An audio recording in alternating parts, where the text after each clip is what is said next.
भारत आ रहे एक टैंकर को ईरान ने सीज कर दिया है। ईरान ने कहा कि यह टैंकर बिना कोई जानकारी दिया, बिना परमिशन और तमाम वार्निंग के बावजूद स्ट्रेट ऑफ हॉर्मुज़ को क्रॉस करने की कोशिश कर रहा था। ईरान की नेवी ने घेरा, फायर शॉट किए, टैंकर पे कूदी, तलाशी ली, पता चला कि टैंकर के नेविगेशन से भी छेड़छाड़ की गई। ईरान की नेवी ने तुरंत उस भारतीय टैंकर को सीज कर लिया और अपने तट की तरफ ले गई। आज तक इतना लंबा समय हो गया, 53वां दिन था यह जंग का, आज तक ईरान की इतनी हिम्मत ना हुई कि भारतीय टैंकर पर हाथ डाल दे, बल्कि भारतीय टैंकर को परमिशन पहले दी और भारतीय टैंकरों को स्पेशल कॉरिडोर दिया कि आप निकल जाओ, कोई दिक्कत नहीं है। Thank you Indian people. ये तमाम चीजें ईरान की याद होगी आपको। ऐसा क्या हो गया कि अब अचानक भारत के टैंकरों पर हमला भी कर रहा है ईरान? ऐसा लग रहा है कि ईरान ने अचानक से भारत को तमाम नॉर्मल देशों में डाल दिया है। अब भारत को कोई स्पेशलाइजेशन नहीं है, भारत के पास अब कोई टैग नहीं रहा कि भाई ईरान हमारा बहुत बढ़िया दोस्त है। और सही बात है, क्यों होगा टैग? इसकी वजह एक इंसान है। ये देखिए, ये है मेजर सुअर गौरव आर्या।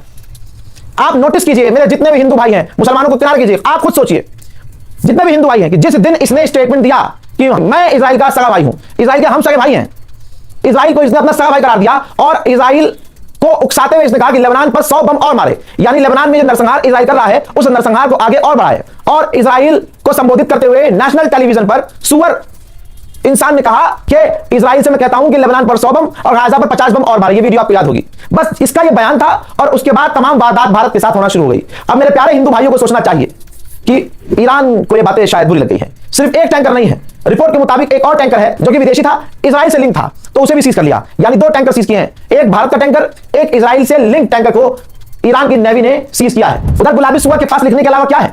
मुझे तो लग रहा था कि अब मुझे अपडेट देना नहीं पड़ेगा।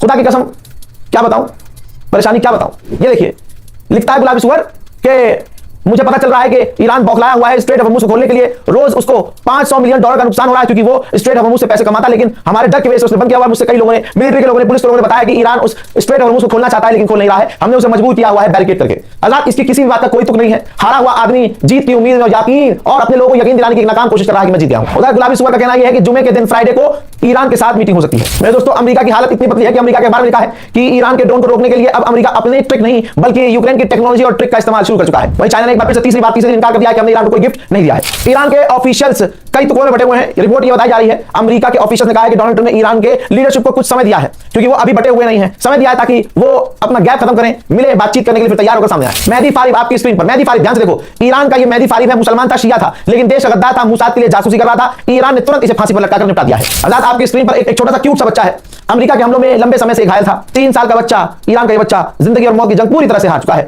और अब इस दुनिया में नहीं है। मेरे दोस्तों, ईरान ने कहा है कि हमने 40,000 लोगों को ट्रीटमेंट दिया है जो अमेरिका इजराइल के हमले में घायल थे और सबका इलाज फ्री में हुआ है। डोनाल्ड ट्रंप ने एक बार फिर से ऐलान कर दिया कि जुम्मे को बात होगी, लेकिन ईरान की ऑफिशियल टीम क्या कह रही है? सरकार ईरान की क्या कह रही है? कह रही है हम बात नहीं करेंगे, अभी तक हमारा फैसला क्लियर नहीं है। समझ रहे हैं मेरे दोस्तों, जंग से किसी का फायदा नहीं है। अभी आपको मेरी ज़बान से सुनने में तो अच्छा लगा है कि ईरान ने ये कर दिया, ईरान ने वो कर दिया, नुकसान तो ईरान का भी हो रहा है। 2 मिलियन से ज्यादा ईरानी लोगों की नौकरी जा चुकी है इस जंग की वजह से, और जाहिर है क्यों ना जाए, पूरे मुल्क पर बमबारी हो रही है। कौन सी कंपनी खोलकर बैठी है काम करने के लिए?